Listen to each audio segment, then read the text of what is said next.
চিংড়ি মাছের মালাইকারি রান্না করলাম। আমার তো ভীষণ পছন্দ। আপনাদের কার কার পছন্দ অবশ্যই কমেন্টে জানাবেন। তো চলুন আজকের ভিডিও শুরু করি। প্রথমে এখানে আমি চিংড়ি মাছ ভালো করে কেটে ধুয়ে পরিষ্কার করে নিয়েছি। চিংড়ি মাছ যে যার মতো করে পরিষ্কার করতে পারেন, কেউ খোসা সহ রাখতে পারেন, কেউ খোসা ছাড়িয়েও নিতে পারেন। আমি সবসময় চিংড়ি মাছের খোসা ছাড়িয়ে নেই, কিন্তু জানি না কেন আজকে মন চাচ্ছিল খোসা সহই রাখতে। কিন্তু হ্যাঁ, অবশ্যই একটা জিনিস ভুললে চলবে না। চিংড়ি মাছের যেই পিঠের দিকে যেই ময়লাটা থাকে সেটা কিন্তু বের করে নিতে হবে। আমিও কিন্তু কাঠি দিয়ে বের করে নিয়েছি। আপনারা চাইলে সেটাকে মাঝখানে চিড়ে নিয়েও ময়লাটা বের করে নিতে পারেন। তো আমি চিংড়ি মাছে একটু হলুদ, লবণ আর মরিচ দিয়ে মেখে নিয়েছি। তারপরে আমি এই তো তেলের মধ্যে দিয়ে দিলাম। আমি এখানে সাদা তেল এবং সরিষার তেল দুটাই ইউজ করেছি। আপনারা চাইলে শুধু সাদা তেল বা শুধু সর্ষের তেল দিয়েও রান্নাটা করতে পারেন। এখন আমি 30 সেকেন্ড বা 40 সেকেন্ডের মতো করে এক পাশ ভেজে নেব। এক পাশ হয়ে গেলে অপর পাশেও আমি 30-40 সেকেন্ডের মতো ভেজে নেব। চিংড়ি মাছ বেশি ভাজতে হয় না। বেশি ভাজলে একদম রাবারি হয়ে যায়, অনেকটা শক্ত হয়ে যায়। যার কারণে আমি 40 সেকেন্ডের মতো করে এপার ওপার ভেজে নিয়েছি। এখন আমি মাছটাকে উঠিয়ে নিচ্ছি। চিংড়ি মাছ রান্না করতে খুব একটা সময় লাগে না, যার কারণে মাছটাকে বেশিক্ষণ ভাজার প্রয়োজনও নেই। তো আমি মাছটা উঠিয়ে নিয়েছি। এখন আমি এই মাছ ভাজার তেলেই ফোড়ন দিয়ে দেব। একটা তেজপাতা, 2টা সাদা এলাচ এবং 2টা দারুচিনি দিয়ে দিলাম।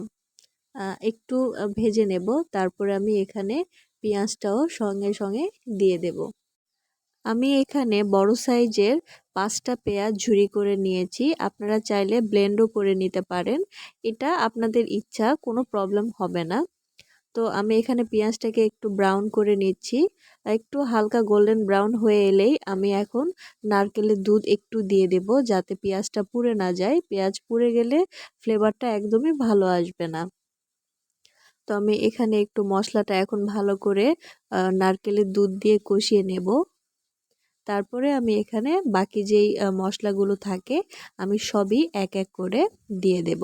প্রথমেই আমি দিয়ে দেব এখানে পরিমাণ মতো আদা রসুন বাটা। আমি এতটা পরিমাণ বুঝি না, মানে একদম এক্স্যাক্ট মাপ বলতে পারবো না। আমার যে যতটুকু মাছ ছিল সেই অনুপাতে আমি আন্দাজ করে গুঁড়া মরিচ, হলুদ, লবণ, আদা রসুন পেস্ট, জিরা গুঁড়া, ধনিয়া গুঁড়া দিয়ে নিয়েছি। তারপর আমি ভালো করে মশলাটাকে কষিয়ে নেব। এখানে কষানোর জন্য আমি আবারও একটু নারকেলের দুধ ইউজ করছি। আপনারা পুরা তরকারিটা বা পুরা রেসিপিটাতেই শুধু নারকেলের দুধটাই ইউজ করবেন, তাহলেই মালাইকারি খেতে মজা লাগে। হালকা পানি বা এমনিতে গরম পানি ইউজ করলে আমার কাছে খুব একটা ভালো লাগে না। তো আমি চেষ্টা করি সবসময় পুরো রান্নাটাই যখনই পানির প্রয়োজন পড়ে সেই জায়গাটাতে আমি নারকেলের দুধটা ইউজ করে থাকি। আর এখন আমি মশলার মধ্যে মাছটা দিয়ে নিলাম। মাছটাকে একটু ভালো করে মশলার সাথে মিশিয়ে নেওয়ার পর আমার বাকি যেই নারকেলের দুধটা রয়ে গেছে আমি সেইটা দিয়ে দেব। নারকেলের দুধ আপনারা যেভাবে বের করে নিতে পারেন। এমনিতে তো নারকেলের দুধের কৌটা পাওয়া যায়। তাছাড়া বাড়িতে আপনারা চাইলেই নারকেল কুড়ে নিয়ে সেখানে আপনাদের পরিমাণ মতো গরম পানি আপনারা দিতে পারেন। যেমন আমি এখানে নারকেলের একটা পাশ পুরাটা কুড়ে নিয়েছি। তারপরে এখানে গরম 2 কাপ পানি দিয়ে আমি নারকেলটাকে 1 মিনিটের মতো একটু ঢেকে রেখেছিলাম। তারপরে নারকেলটা ভালো করে হাত দিয়ে কচলিয়ে নিয়ে আমি নারকেলের দুধটা ছেঁকে নিয়েছি। তো আপনারাও চাইলে এভাবে নারকেলের দুধটা নিজে থেকেই তৈরি করে নিতে পারবেন। তো আমি এখানে নারকেলের দুধটা দিয়ে দিলাম। এখন ভালো করে একটু ফুটিয়ে নেব, আর অবশ্যই ঢাকনা দিয়ে ঢেকে দেব। রান্না করতে খুব একটা সময় লাগেনি। আমার ঢাকনা উঠিয়ে আমি আবারও একটু নাড়াচাড়া করে দেব। আর বিশ্বাস করুন খেতে মাশাআল্লাহ অনেকটা মজা হয়েছিল। নারকেল দুধ ইউজ করার জন্য অনেকটা ক্রিমি ক্রিমি টেক্সচার এসেছে। আর মিষ্টিটা একদম ব্যালেন্স, আলাদা করে চিনি দেওয়ার কোনোই প্রয়োজন নেই। নারকেলের দুধটা অনেকটা মিষ্টি করে ফেলে তরকারিটাকে। তো আমার রান্না কিন্তু অলমোস্ট শেষের দিকে। আমি লাস্ট বারের মতো এখানে ৩টা কাঁচামরিচ দিয়ে ঢাকনা দিয়ে ঢেকে দিয়েছি। কাঁচামরিচটা দিলে ফ্লেভারটা অনেকটা ভালো আসে।